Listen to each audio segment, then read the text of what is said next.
freight brokers? I hope this message finds you in the best of health and spirit today. Today I want to talk to you about the freight broker business. I don't care what business you choose or what type of business you choose to go into. There'll always be some things that you like about it, then there'll be some things that you don't like so much about it. You'll have to navigate your likes and your dislikes. And hopefully there's more to like about the business that you chose than there is to dislike about it. With that said, what I want to do for you today is bring you into my environment. And I want to be completely transparent, and I'm going to share with you 5 things that I absolutely love about moving loads and 5 things that I hate. Since I'm a positive guy, let's start off on a bright note, and I'll tell you what I absolutely love about the freight broker business and being a freight broker. Power and control. Have you ever heard of the saying, own nothing but control everything? Well, that's exactly what you get when you're a freight broker. You don't own any freight. You don't own any trucks, but you control all of that because you control freight. And when you control freight, you have power and control. That's what I love about it.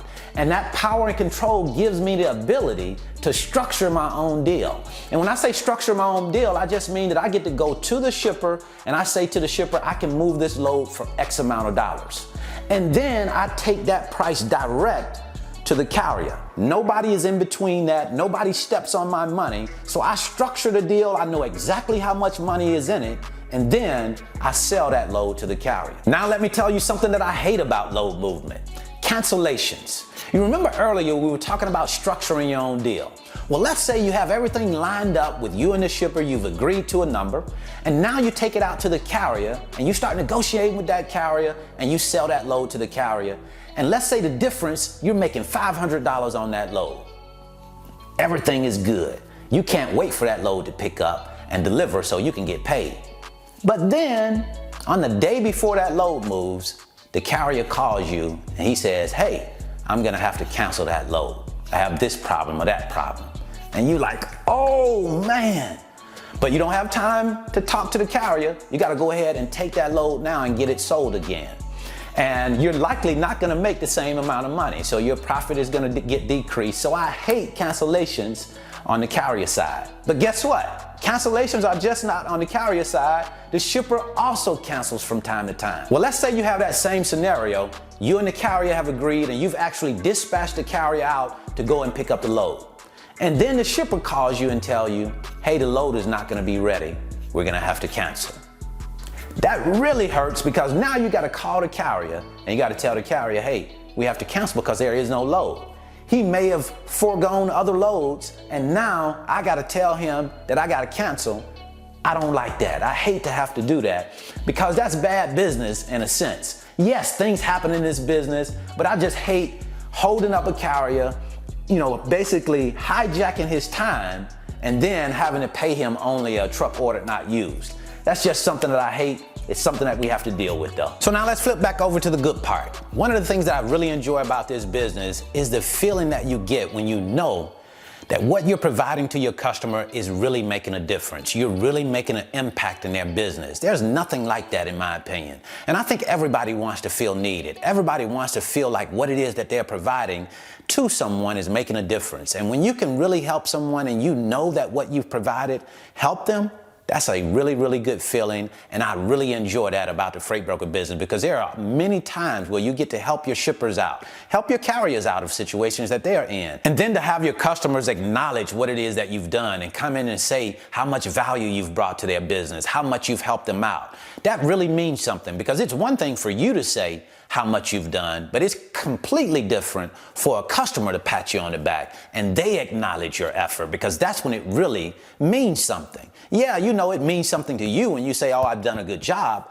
but when someone else's, the person that you're working for, the person that you're working with acknowledges your effort, that's even better. Since we're on the good stuff, let's stay here for a minute. Something that I really enjoy about load movement is when the phone rings. And when this phone rings and it's the shipper on the other end, that's a great time because I know that he very likely needs my services. And not only does he need me, he figures that I can solve the problem. You see, he's not calling me just to waste time. He's not calling just to say, okay, let me see how Brandon is doing. He's calling because he's worked with me before and he knows that I can solve his problem. And anytime a shipper is calling me, I have the leverage. I have more of the power because now he is the one that's calling in need. He's not as concerned about pricing when it comes down to, what this lane is going to go for. He's more so looking at, okay, I got to get this job done, and this is the guy that I'm going to get the job done. Why? Because he can do it. So I love it when this phone is ringing and the shippers are on the other end. That always means it's money time. All right, so let's flip back over to the bad stuff. Now I want to tell you something that I really hate about the freight broker business, about load movement, is a lot of times you're going to be working to move loads, working to provide rates back to your shippers, talking to carriers, doing all of the steps that it takes to get things done, making it happen. But guess what's going to happen? It's going to fall through, and you're not going to get paid for your time. You're going to do a whole lot of work, and you're not going to get paid. I hate not getting paid for my time. I always want, when I work, I want to get paid. Doesn't everybody want to get paid when they go to work? But it's going to happen sometimes, quite often. You're going to work sometimes and you're not going to get paid. So just be ready for that and accept the good with the bad. And that's just a part of it. And another thing that I hate about load movement is sometimes I can't get my shippers approved through my factoring company. I can't get them financed. Let's say that I've been working with a shipper. We've been talking for a little while now. The relationship looks promising. They have a lot of freight. And more importantly, they want me to move the freight. They want to get set up. So we start to go ahead and get set up, and I take their information over to the factoring company. The factoring company does a credit check, and they come back and tell me, we're not going to be able to approve this customer. What? All of the work that we've put in, the loads that we're getting ready to move, now we can't move those loads because we can't get factored? How do we get factored? They say, okay, well, the shipper has slow credit. The first question that comes to my mind is, how do we speed it up? But you've come to an impasse. The factoring company is not going to factor that shipper, so now your only choice is to go outside of the factoring company, and of course, that leaves you open. If that shipper doesn't pay, then you're holding the bag, and you have to pay your carrier. So I hate it when we can't get shippers approved through the factoring companies. Jumping back over to the things that I really love about the freight broker business and about load movement is the relationships you develop with your carriers. There's a lot of talking, late night talking, early morning talking that you're going to do with your carriers. Sometimes they just want to talk because they're out there driving.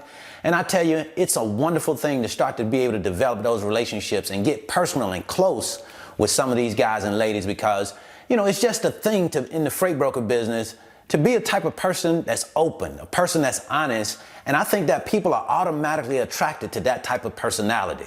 People are automatically attracted to people who they know will do right by them. So developing those relationships are really important to me because that means that it's not just about moving a load with somebody. This is a friend of yours. This is somebody you're close with. They're going to treat you right. You're going to treat them right. I love that part of the business. Love that part of load movement. Now, jumping back over to the bad side, another thing that I hate about load movement is that it's a big blame game when something goes wrong. When freight is damaged or a claim is made, then it's a big finger pointing contest. The shipper is trying to blame the carrier is blaming the shipper, and the freight broker is just trying to stay out of it, stay neutral. But sometimes we have to come in it and say, this is what happened, give the facts.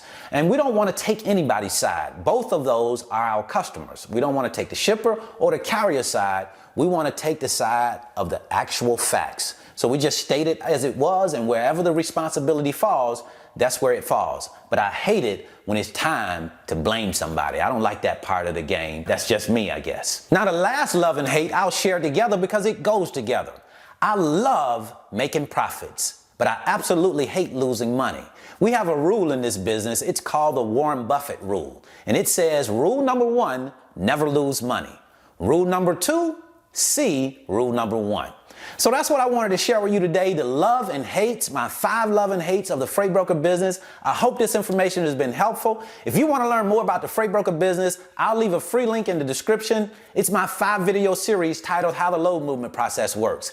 It will give you a chance to come into my office with me, watch over my shoulder as I move loads, talk to shippers, talk to carriers. That way you can get a better understanding of how the business works before you come into it. And then if you want to learn more about how much it's going to cost you to start your own freight broker business, I'll leave the details in this free video right here. So until the next time, I wish you the very best in your life and business. See you at the top because the bottom is much too crowded.